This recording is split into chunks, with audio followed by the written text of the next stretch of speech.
Assalamualaikum warahmatullahi wabarakatuh dan salam sejahtera kepada para hadirin sekalian dan ahli panel kita pada hari ini.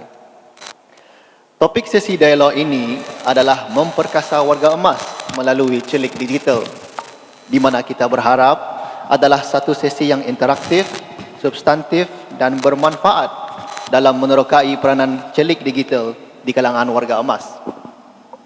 Sebelum saya memulakan perbincangan pada hari ini, izinkan saya memperkenalkan ahli panel kita. Di sebelah kanan saya, ahli panel Yang Mulia Awang Haji Hamafi bin Muhammad Yassin, Pengurus Pusat Kegiatan Warga Emas, Tutong. Seterusnya, ahli panel kedua, Yang Mulia Dayang Siti Munawarah binti Haji Muhammad Tarif, Pegawai Kesihatan Kanan di Pusat Promosi Kesihatan Kementerian Kesihatan. Ahli panel ketiga, Yang Mulia Dayang Nur Hazirah binti Puasa, Pegawai Tugas-Tugas Khas tingkat kedua daripada Smart Nation Office, Kementerian Pengangkutan dan Infokomunikasi. Ahli panel yang terakhir adalah Yang Mulia Awang Haji Muhammad Yusuf bin Muhammad Yassin, Setiausaha Agong Pakatan. Terima kasih tuan-tuan dan puan-puan kerana sudah datang pagi sesi dialog pada hari ini. Jadinya sebelum kita memulakan perbincangan, izinkan saya juga untuk mengulas sedikit pengenalan mengenai topik kita pada hari ini, iaitu memperkasa warga emas melalui celik digital.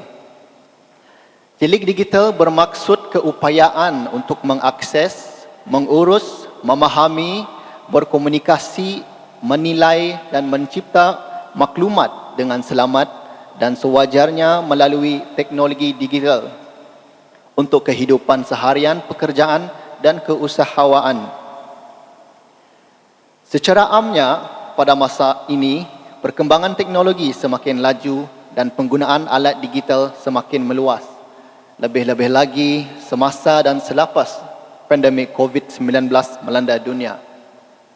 Pada masa yang sama juga, negara Brunei Darussalam sedang mengalami kadar penuaan yang meningkat, di mana peratusan kalangan umur 60 tahun ke atas meningkat daripada 6% pada tahun 2010 sehingga 10% pada tahun 2021.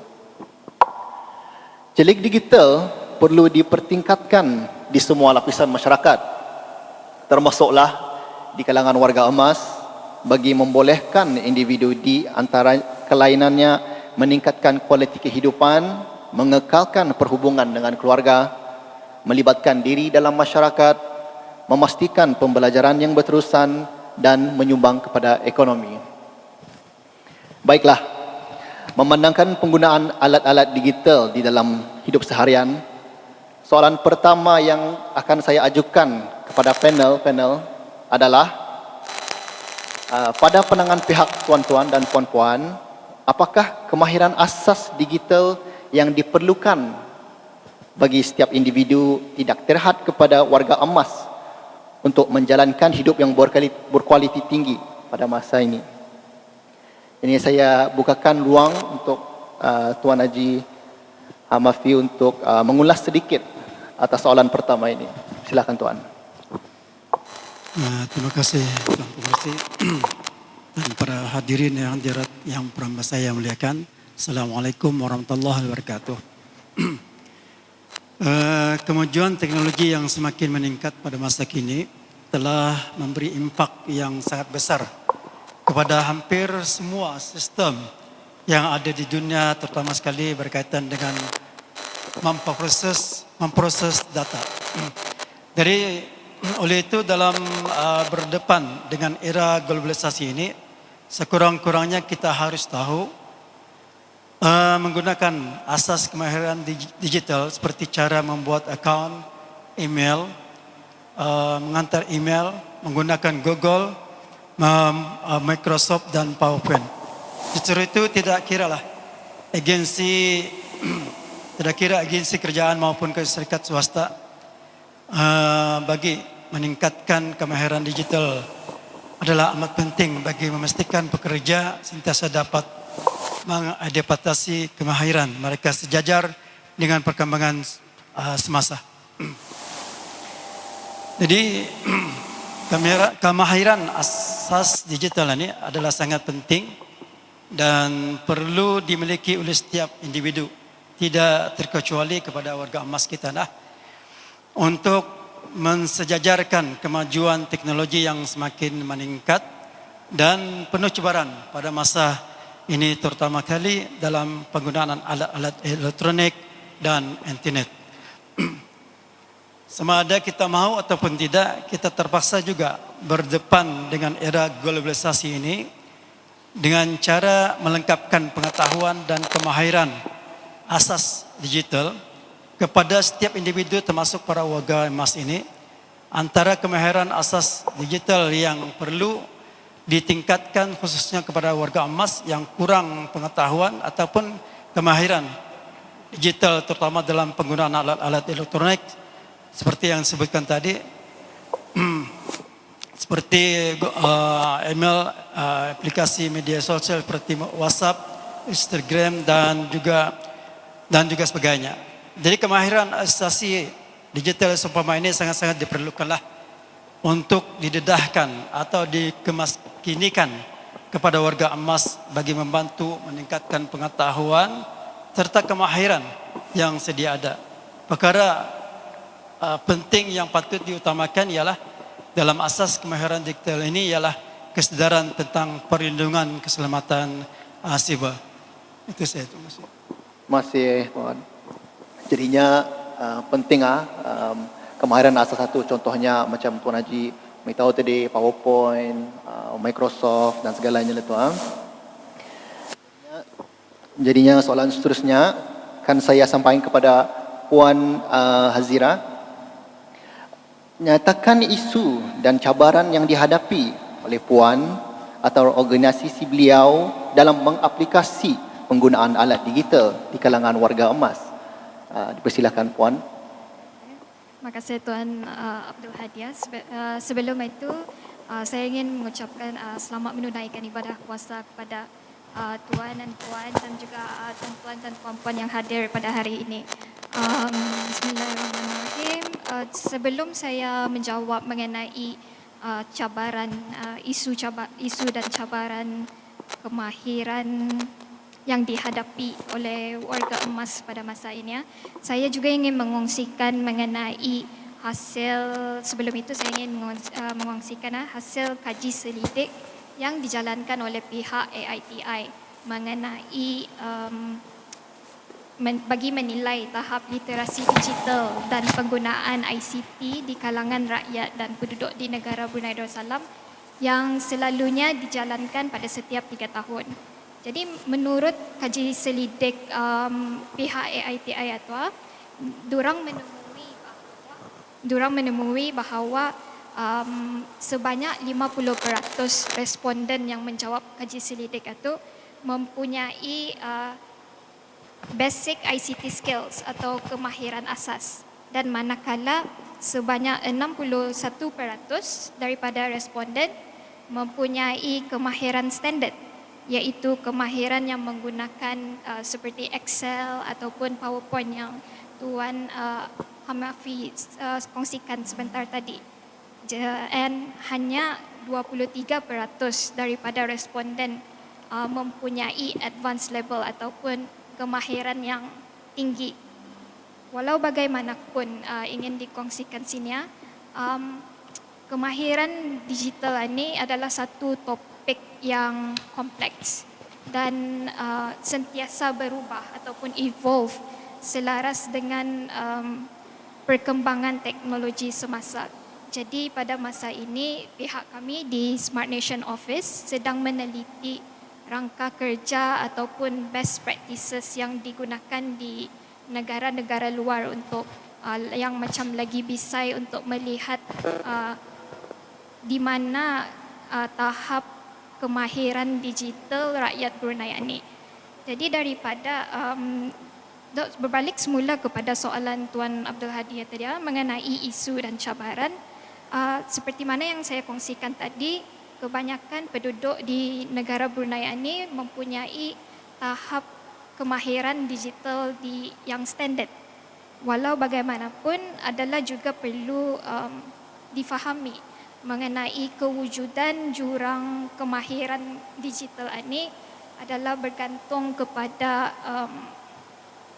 demografi yang kita ni bincangkan. So seperti contoh generasi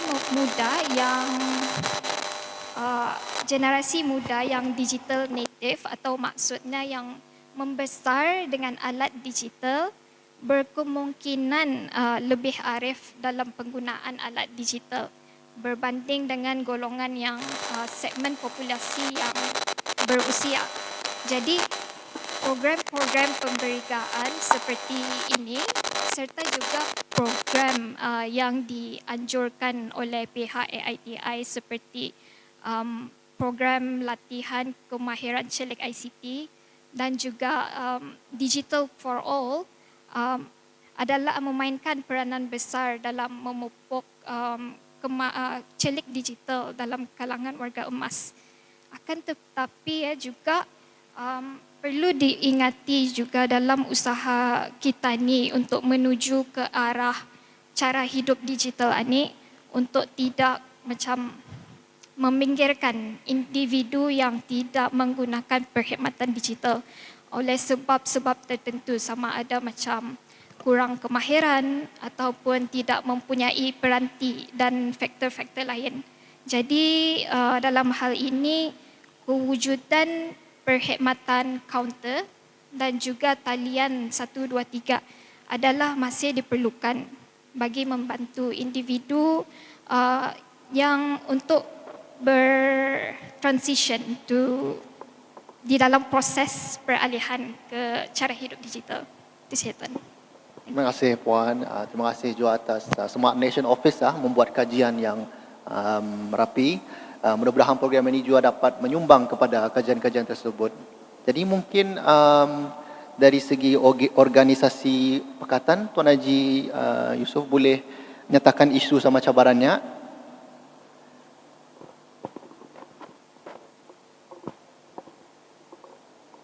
Assalamualaikum warahmatullahi wabarakatuh. Dari segi cabaran dalam melarai era digital ini, sebetulnya kebanyakan daripada kita ni, terutamanya warga emas, selalu mengharapkan orang lain untuk menjalankan ataupun untuk menggunakan sebarang aplikasi tapi tidak semua, tapi ada sebahagian daripada warga emas, terutamanya warga emas yang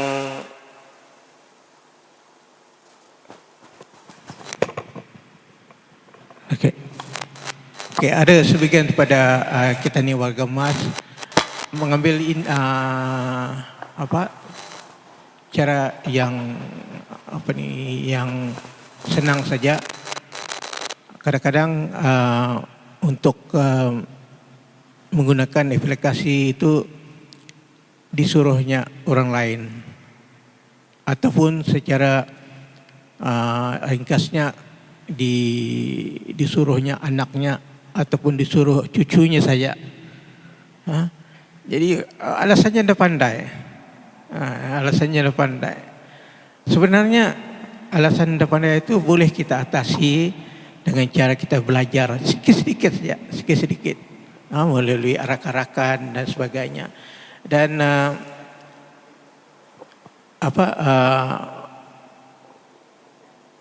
program atau aplikasi yang biasa ataupun yang selalu digunakan seperti WhatsApp, Facebook dan sebagainya. Itulah kadang-kadang cabaran itu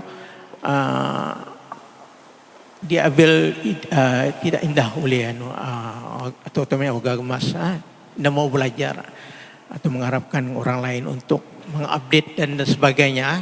Kadang-kadang ini yang penting selalu mesti diupdate aplikasi itu. Jadi dari pandangan Persatuan Pekatan, biasanya hibahan pemberitahuan, maklumat sebagainya biasanya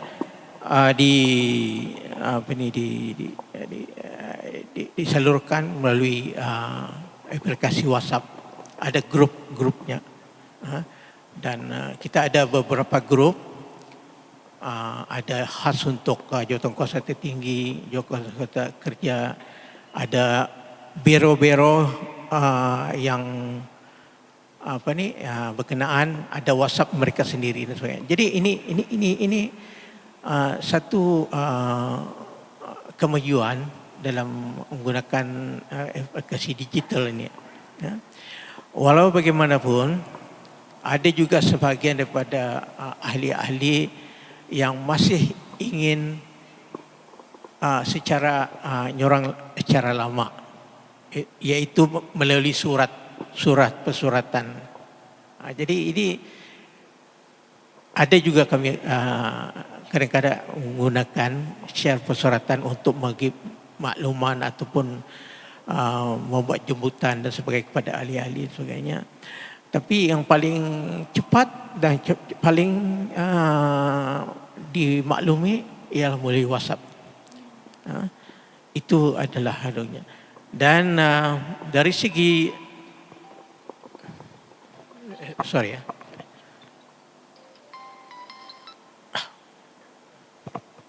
dari segi penerbitan ataupun artikel dalam persatuan kami, saya cuba untuk membisaikan ataupun untuk menarikkan lagi bahan bacaan itu dengan artikel itu dengan cara menyelitkan ataupun menambah gambar-gambar atau gambar-gambar digital yang dimaksudkan. Di sini saya ingin memperkenalkan salah seorang ahli pekatan kami yang aktif menyalurkan ataupun menyumbangkan hasil karya mereka, hasil karya beliau, yang mana beliau adalah seorang yang aktif dalam membuat artikel syair dan sebagainya. Silakan memperkenalkan Nur Samsudin. Ya, ini Nur Samsudin yang sering menyumbangkan artikel. Jadi artikel beliau ini cukup menarik. Ya, beliau selalu menyerahkan syair beliau ataupun sajak beliau dalam bentuk teks saja. Ini contohnya, contoh pertama. Beliau sangat bersemangat dan menyumbangkan hasil karya beliau yang penuh bermakna, tapi untuk membisaikan lagi ataupun menarik perhatian pembaca untuk mendalami hasil sajak beliau ini, saya cuba untuk menambah dalam bentuk gambar digital di sini. Jadi ini akan lebih menarik. Di samping pembaca nanti membaca sajaknya, dapat juga mendapat lebih mendalam lagi dengan adanya gambar. Gitu. Lebih menarik lagi. Itu yang coba pihak saya untuk menambahkan lagi gambar digital yang sesuai, yang berkenaan. Itulah. Ini yang kedua juga beliau selalu menyumbangkan sajak beliau dan akan diubah ataupun akan ditambah dengan image seterusnya. Jadi ini memperkatakan tentang warga emas. ataupun warga tua. Dengan adanya gambar itu akan lebih memberi satu penarikan ataupun maksud sajak itu akan lebih kita hayati. Betul. Ya, itulah. Menarik Itulah perhatian. satu hasil cabaran ataupun satu yang dapat kita warga emas seboleh-bolehnya untuk menambah bisaikan lagi sebarang artikel ataupun sajak itu. Itu saya. Terima kasih. Adalah sangat penting walaupun dari segi teks dapat juga dinaik taraf dengan sebentuk gambar. Jadinya soalan seterusnya akan saya sampaikan kepada Puan Munawara, yaitu dari segi kesihatan pada pandangan pihak Puan, bagaimanakah celik digital boleh menyokong pemerkasaan warga emas di dalam konteks masyarakat Brunei? Silakan Puan. Okay, Assalamualaikum warahmatullahi wabarakatuh. Pertama sekali saya ingin mengucapkan ribuan terima kasih kepada pihak penganjur dan juga ahli Pusat Kegiatan Warga Emas Tutong kerana menjemput kami untuk berkongsi maklumat mengenai dengan celik digital pada hari ini. Okay. Sebagai sebelum saya menjawab soalan itu, saya ingin menambah sedikit kepada soalan yang pertama yang ditujukan pada Tuan Haji Hamafi mengenai dengan kemahiran diri. Bagi saya, pada pandangan saya, salah satu perkara kemahiran asas yang perlu bagi setiap individu kita ni adalah berkaitan dengan digital ini ialah kita ni perlu memahami kemahiran diri kita ni. Maksudnya di sini, cara kita ni, maksudnya jangan kita ni terlalu percaya kepada orang lain. Okay? Seperti yang bis kita dengar tadi, ramai di kalangan rakyat kita ni kena scam. Pasal apa ia senang kena scam? Pasal ia punya kepercayaan diri arah orang tu terlalu tinggi, terlalu sanang. Okay? So kita ni indah boleh percaya orang lain dengan sanang sekali. Pernah kami pernah mendapati salah seorang warga emas ni dengan senang lenang ia membagi ia punya password bank kepada kami punya staff. Jadi dari sana kita ni boleh dapat lihat warga emas ni terlalu percaya kepada staf kami ni. Okay, so kalau boleh dielakkan, because itu perkara peribadi.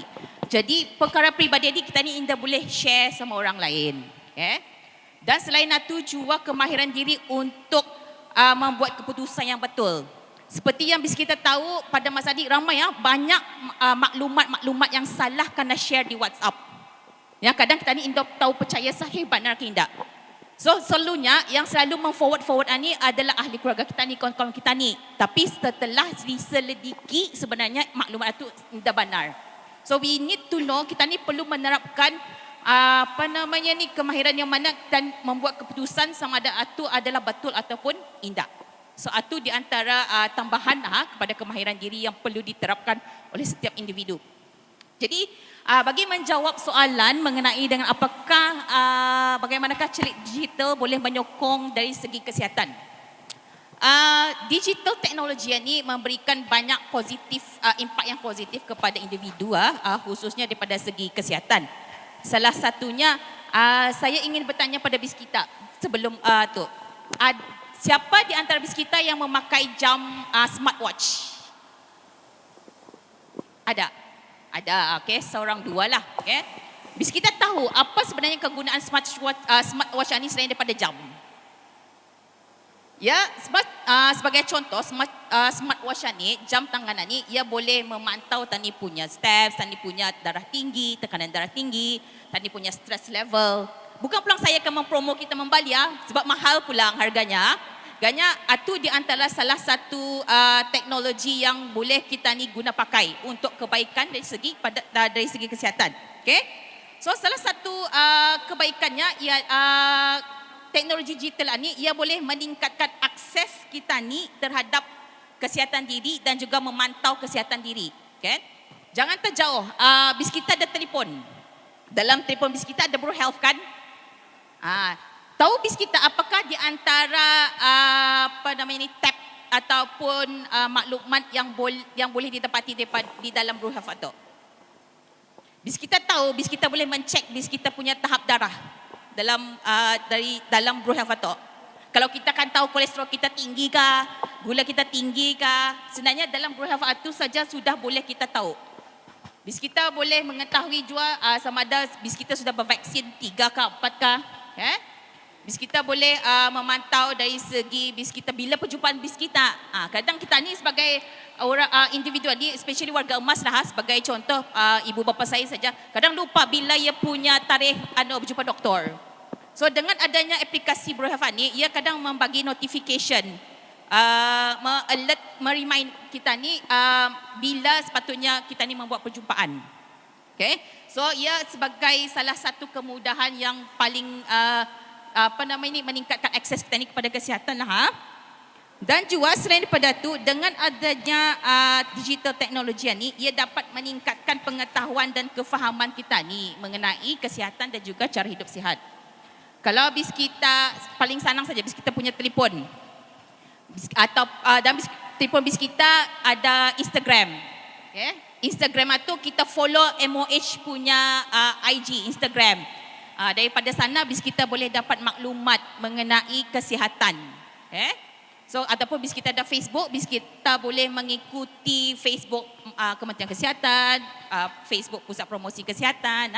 Jadi dari sana teknologi itu meningkatkan pengetahuan bis kita mengenai dengan kesihatan.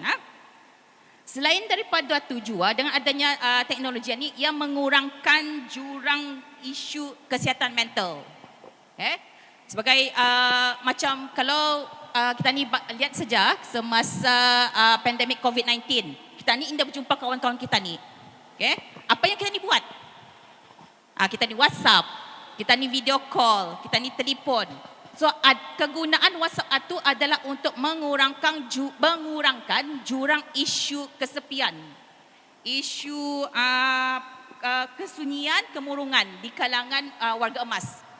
Sebagai contoh saja, saya berkongsi pengalaman salah seorang ibu saudara saya.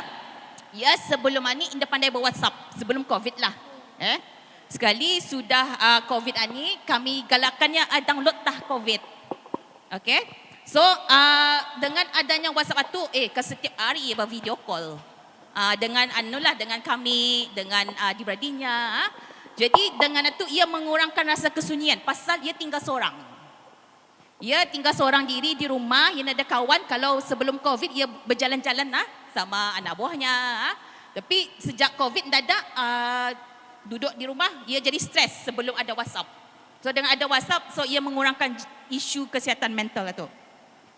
And then dari satu juga, kalau di luar negeri, teknologi digital ini terlalu jauh sudah, terlalu ke hadapan. Okay? Ya, sebagai ada terdapat alat untuk mengurangkan pendengaran, dapat membantu membaca. Tapi di Brunei belum adalah, belum banyak.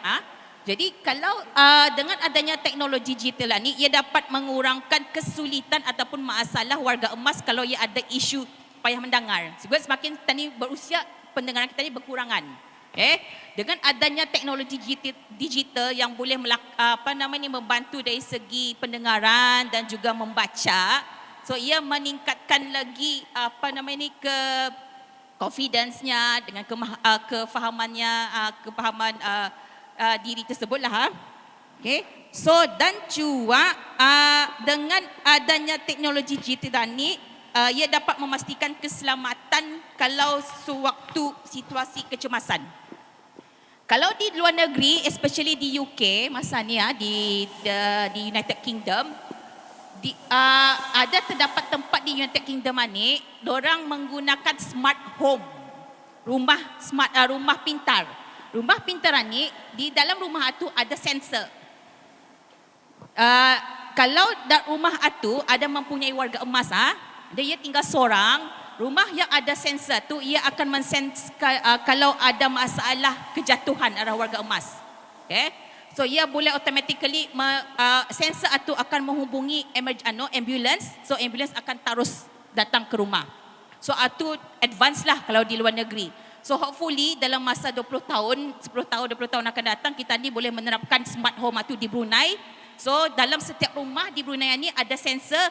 Kalau apa-apa terjadi ataupun apa-apa kecemasan yang berlaku di dalam rumah orang itu, pihak keselamatan ataupun kecurian lah akan automatically terus mendapat maklumat dan terus mengurangkan ia punya masa untuk mendapatkan pertolongan tersebut.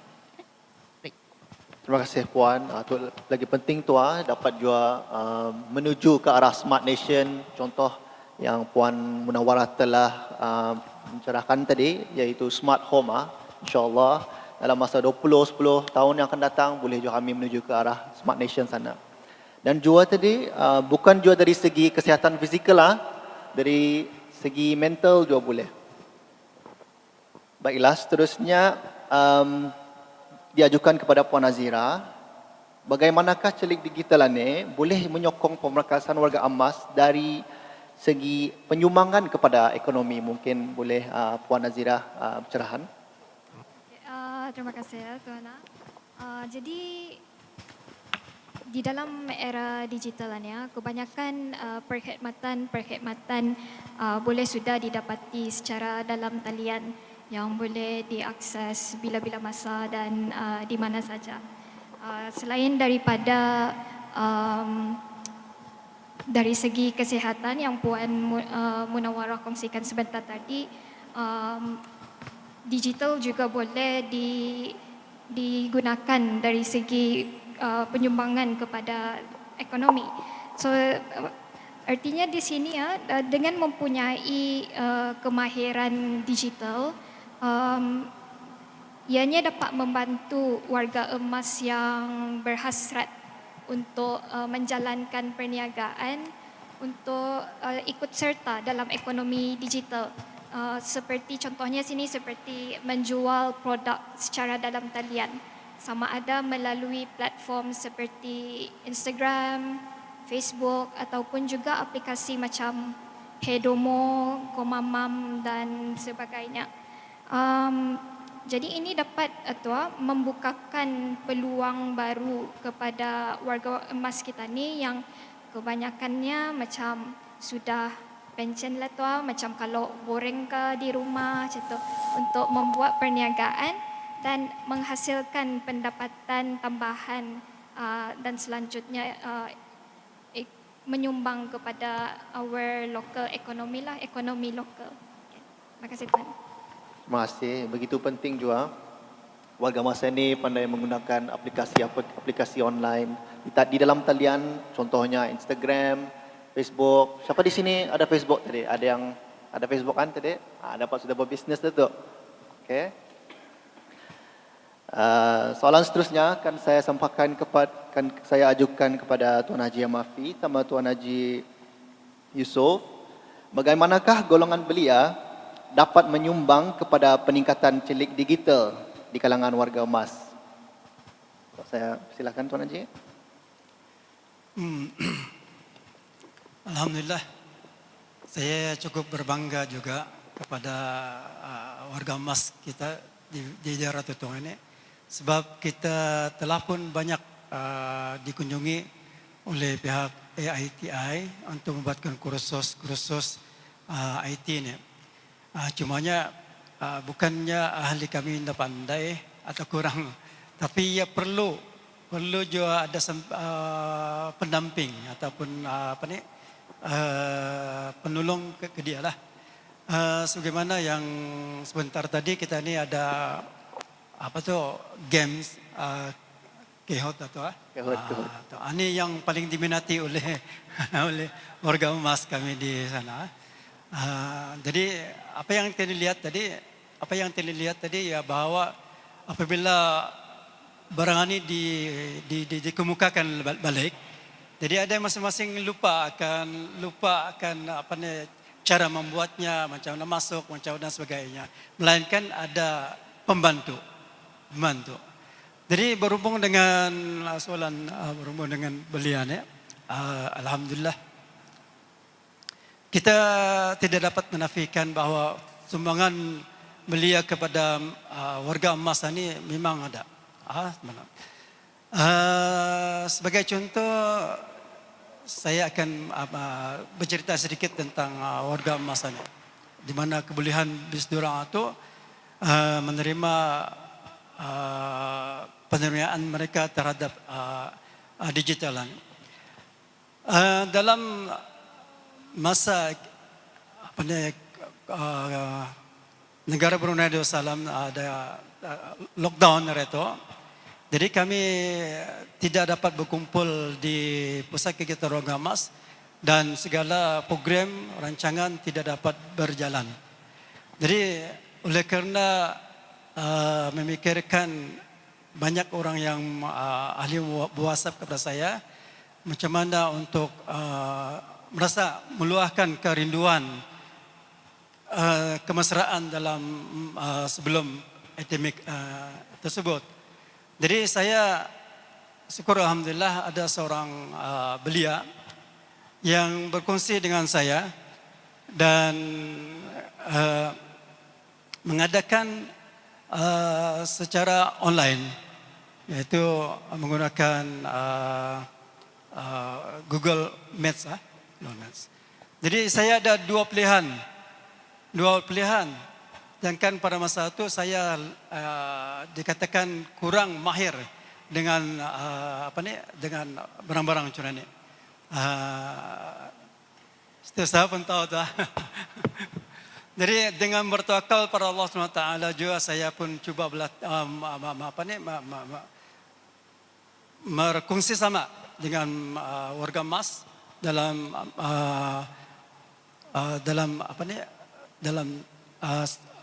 dalam alamaya untuk bersekemuka dalam alamaya. Pada mulanya alhamdulillah seorang belia ini dapat berkomunikasi dengan saya dan berbincang dan memberi panduan secara online juga. Sebab masa itu tidak dapat berjumpa apa-apa, online saja, pakai WhatsApp. Yang saya cuma tahu ialah bawa WhatsApp ini saya. Jadi walaupun macam mana pun atas bimbingan beliau, jadi saya dapat memberanikan diri saya untuk memulakan program melalui alamaya ini. Jadi first time barangkali yang kita ni buat iaitu program mingguan membaca Yasin dan tahlil. Dan saya cuba hubungi ahli-ahli dalam grup. Hanya yang dapat pertama kali yang saya buat ada 2-3 orang saja. Ini bukan apa, pasal bukan orang ahli itu tidak mau, tapi ada sebab-sebab tertentu, terutama sekali kurang arif dengan macam mana menyertai barang ini, sebab mereka itu menggunakan mobile dan laptop. Sebagiannya perlu menunggu ataupun bantuan daripada anak-anak dan cucunya. Cucu pelang tahun ni. Cucu yang paling pandai lah membuat. Jadi alhamdulillah kita dari masa ke semasa saya ada yang berWhatsApp, saya terpaksa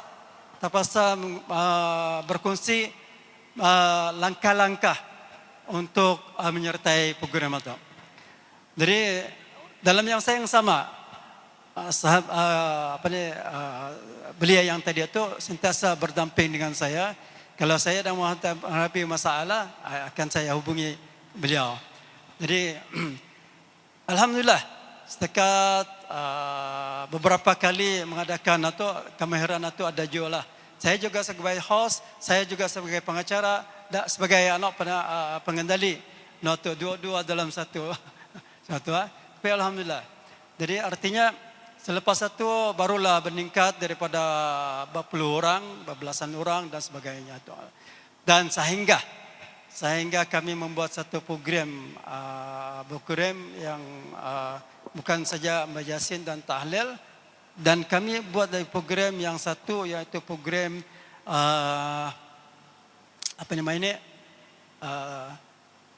program tadarus membaca Al-Quran yang kami namakan wujud pada masa itu juga iaitu tilawah wal isti'ma itu. Artinya baca dan dengar.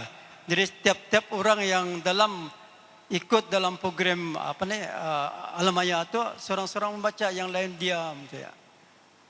dalam masa yang sama juga, aneh yang apa nih yang menyeronokkan dia juga.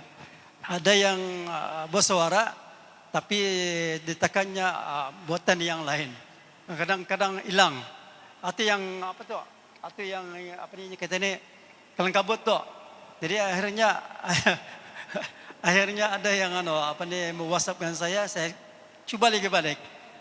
Step by step atau. Jadi alhamdulillah dapat. Artinya dalam hal yang sebenarnya bahawa warga emas sentiasa terbuka untuk menerima ilmu pengetahuan seumpama ini. Dan kita berharaplah juga ahli-ahli ataupun belia-belia di luar sana sentiasa peka dan sentiasa membantu kami dalam hal-hal seperti ini. Dan yang paling yang ditakuti ialah takut menekan batu-batuan tertentu atau takut hilang dan sebagainya. Tapi oleh macam mana pun saya selaku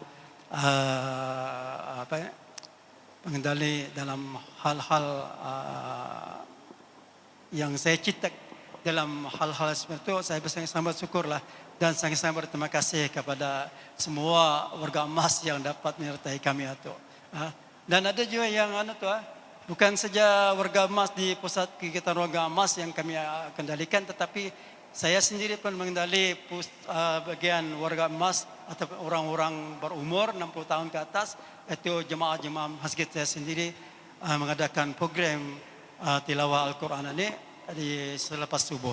Dan sambutannya amatlah galak. Dan saya tidak lupa ahli yang membantu saya itu beliau-beliau itu sangat saya kagumi dan mudah-mudahan menjadi satu amal jariah beliau. Moga mendapat syafaat daripada Allah SWT juga. Dan itu saya barangkali. Betul Tuan Najia, bukan saja warga emas yang memainkan peranan, tapi juga belia-belia pendamping yang akan membantu warga emas ini untuk menuju ke arah kecelikan digital. Seterusnya, apa pula pendapat Tuan Haji Yusof akan golongan belia dapat menyumbang kepada peningkatan kecelikan digital?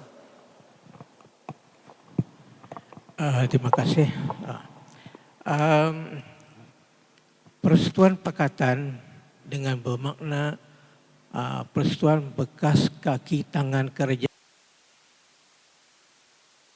Ahli-ahli ini adalah mereka yang telah bersara dan bermuswatin di daerah Tutong, dan juga kalau luar daripada daerah Tutong ada kaitannya dengan ada saudara-saudaranya di daerah Tutong. Itu pada dasar ahli-ahli Persatuan Pakatan. Dan rata-rata mereka ini berumur pada masa ini berumur 60 tahun ke atas. Ya. Dan menyebut tentang pelibatan belia dalam membantu warga emas dalam era digital ini adalah satu usaha ataupun cadangan yang baik bagi para belia yang biasanya mahir dalam pemakaian digital ini. Jadi seperti juga pihak Persatuan Warga Emas ingin mengalulukan para belia yang untuk membagi sumbangan sukarela dalam apa juga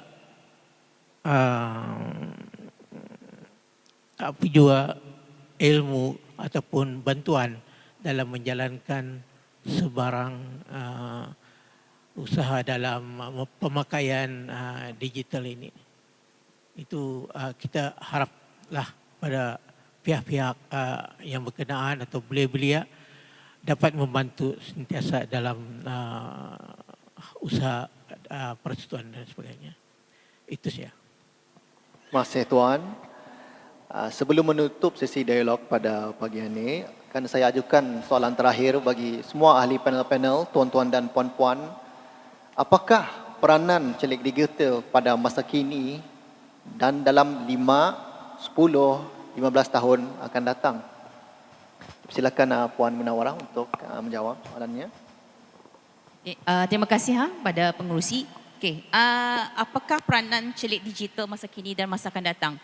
Seperti yang kita ni sedia maklum, era digital ini tidak dapat kita elakkan. Memang sudah terjadi dan akan terjadi dan akan berterusan.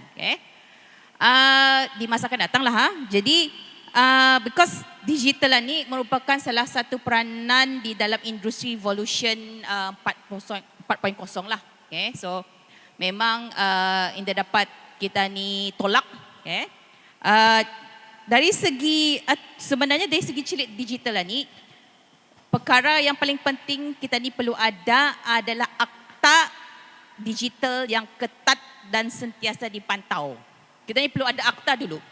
Akta tu adalah untuk mengawal keselamatan kita ni secara individu, secara organisasi dan juga secara satu negara itulah. Because kita ni perlu akta untuk menjaga kita ni punya kewangan. Because masa ni kalau kadang kita ni membayar online transfer, bank in. Jadi akta untuk menjaga kita ni punya data, keselamatan, kalau kita ni mencacak-cacak arah bank in itu, adakah informasi itu indah akan tersebar. Kalau tersebar, apa yang perlu diambil tindakan kalau maklumat itu tersebar. So kita ni perlu ada akta dari segi itu. And then daripada isu data peribadi, dalam kita ni punya telefon, kita ni banyak maklumat tu. Macam kalau sebagai contoh saja BIBD, kalau kita ada app BIBD. So dalam itu ada maklumat kita ni kan, nama kita ni, IC kita ni, tarikh lahir, segala password. So kita ni, adakah kita ni perlu ada akta untuk menjaga data tu supaya indah kena scam, indah kena ambil. And then lagi satu juga kita ni perlu akta supaya kita ni ada breach of confidentiality. Maksudnya ada pelanggaran kerahsiaan maklumat. Sebagai contoh, kita ni ada apps sebagai contoh Go Mama tu sebagai contoh saja. Informasi yang kita masukkan di dalam Go Mama tu segala alamat, adakah Go Mama tu kita ni percayai tidak akan menyebarkan maklumat alamat kita ni. So kita ni perlu akta untuk menjaga kita ni punya keselamatan sebenarnya. Kalau ada akta tu, payah kita ni akan bergerak. Right? And then dari segi etika kita ni sebagai pengguna. Etika kita ni sebagai contoh, kita ni mendapat maklumat. Kita ni perlu selidiki dahulu maklumat tu lurus, sahih ataupun indah sebelum kita ni memforward. Sebab bis kita pun tahu kan, kalau kita ni memforward maklumat yang salah, kita ni akan kena denda. So kita ni sebagai individu, kita ni perlu ada etika diri.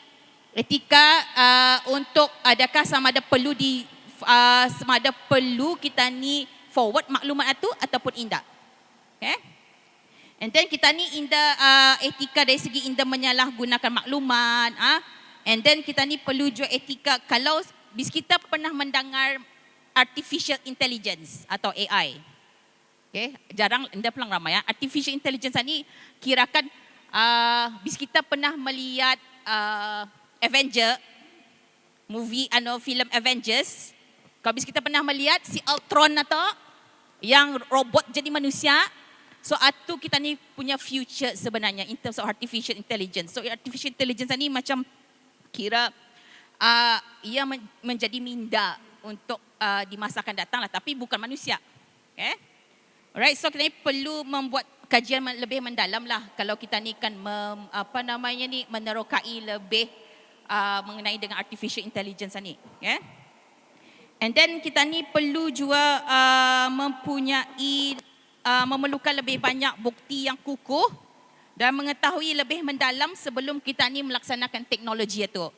So kita ni sebagai individu, sebagai masyarakat, sebagai negara, sebelum kita ni mengetengahkan satu-satu perkara teknologi itu, kita ni perlu memahami dulu apa fungsinya, apa ia punya kebaikan keburukan sebelum kita ni menggunakan. Sebagai contoh, mana tahu dalam masa akan datang ni bis kita kena share untuk membeli satu benda ni. Tapi benda ni teknologi pulang tapi kita ni tak tahu apa gunanya. Kita ni bali-bali saja.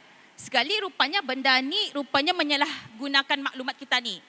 So kita ni perlu, sebelum kita ni tu, kita ni perlu memahami dulu apa yang kita ni kanda bagi tu, kanda share, kanda galakkan tu, kita ni perlu memahami sebelum kita ni menggunakannya. Okay?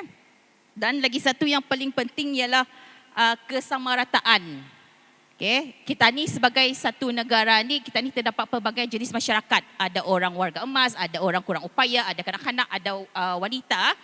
Jadi setiap golongan masyarakat ini mempunyai kekurangannya yang perlu kita ni perbaiki. Jadi dengan adanya teknologi ini, ia akan mengurangkan kita ni punya jurang kekurangan upayaan itu. Okay? So ianya diharapkan dengan adanya digital teknologi ini, ia akan mendatangkan kebaikan daripada keburukan. Okay? Dan ia bergantung kepada individu itu juga. Okay? Jika individu itu menyalahgunakan, jadi teknologi itu menjadi tidak baik.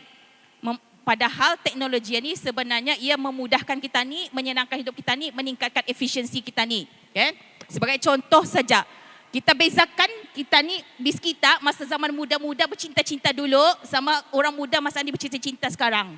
Kalau zaman dulu bercinta-cinta pakai tulis surat, pakai pos. Tapi masa ni dah pakai WhatsApp, pakai video call, senang. Tiap hari pun boleh berjumpa. Kalau dulu payah menunggu postman mengantar seminggu, 2 minggu baru kan dapat surat mana, boleh menunggu tunang gua ni kan mengantar surat.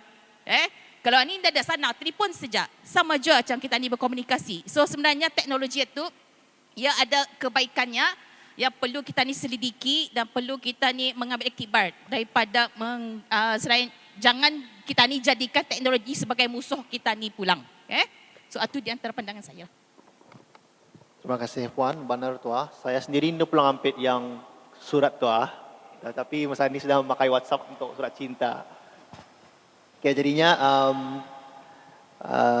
peranan celik digital dalam masa 10-15 datang, dalam pandangan pihak Puan Nazira, apakah peranannya? Secara ringkas saja Tuan.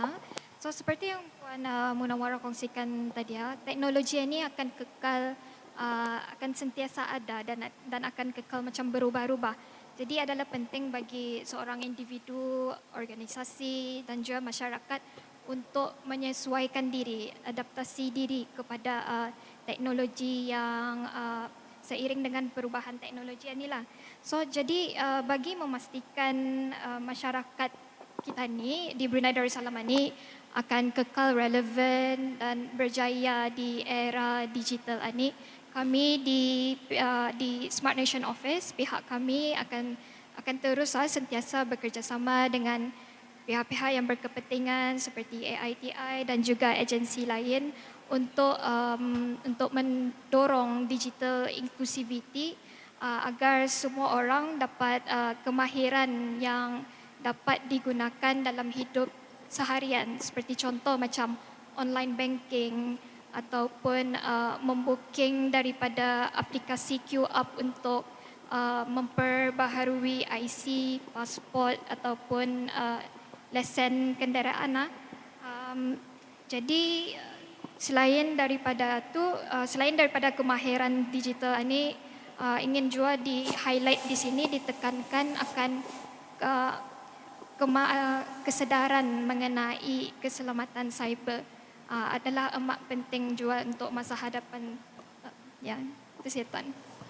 Betul tu Puan, yang penting adalah keselamatan cyber. Pasal data-data pun sudah menjadi berluasa, senang sudah orang kan mencuri, mengambil data-data ini. Jadinya yang sama je macam Puan Munawwarah memberitahu tadi, etika tu kami mesti memahami apa yang kita ni pembelian teknologi dan selebihnya.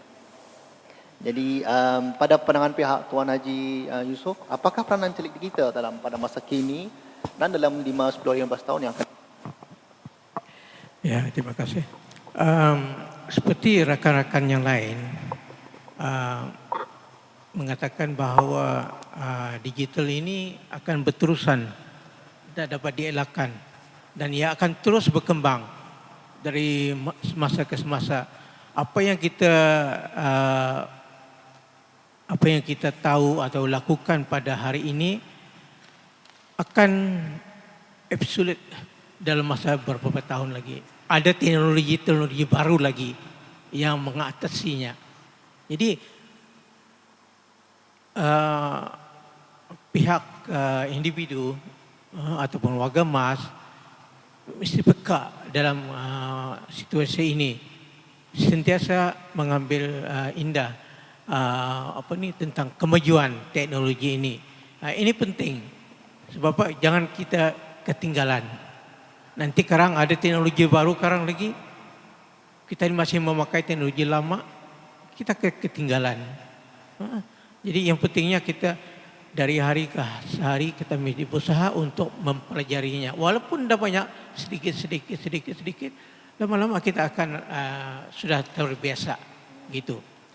Jadi itulah saja mungkin dari pandangan saya bagaimana. Yang pentingnya juga jangan takut mencuba. Kalau salah barulah tanya pada orang yang arif atau yang pandai dan sebagainya. Jadi biasakan diri, jangan mengharapkan orang lain. Jadi coba diri sendiri. Itu yang penting. Terima kasih. Betul tuan, ya sentiasa mencuba, macam contohlah membooking queue, and then contoh online banking juga berani-berani, tapi dengan ada etika sendirilah. Jadinya seterusnya pandangan pihak Tuan Haji Hamafi pula, apakah peranan celik digital pada masa kini dan dalam 5, 10, 15 tahun yang akan datang? Silakan Tuan. Oke, terima kasih. Jadi sebenarnya yang kita pahami bahawa celik digital ini sebenarnya tidak akan pupuslah, malahan ia akan bertambah-tambah dari setahun ke setahun, dari masa ke semasa. Apa yang perlu bagi mana-mana pihak yang berkaitan dengan berhubung dengan celik digital ini, mestilah peka, mestilah siap sedia menghadapi ataupun mengetahui akan berlakunya pada 5 tahun, 10 tahun dan 15 tahun, tak mungkin lebih daripada itu. Jadi bagi warga emas barangkali pada pandangan saya lah, saya lebih suka menarik perhatian tuan-tuan dan puan-puan sekaliannya bahawa warga emas yang ada sekarang, warga emas yang ada sekarang, yang dalam lingkungan barangkali dalam 60 ke 70 tahun, 2 tahun, mungkin masih boleh mengikuti perkembangan celik digital ini. Mungkin dalam 10 tahun mungkin boleh lagi, 10, 15, kemudian ke seterusnya. Mudah-mudahan menyempati lagi bentuk-bentuk digital yang sentiasa wujud. Kita belum tahu apa bentuknya. Macam kita ni sekarang ni dulu kita tahu telefon rumah saja, kemudian telefon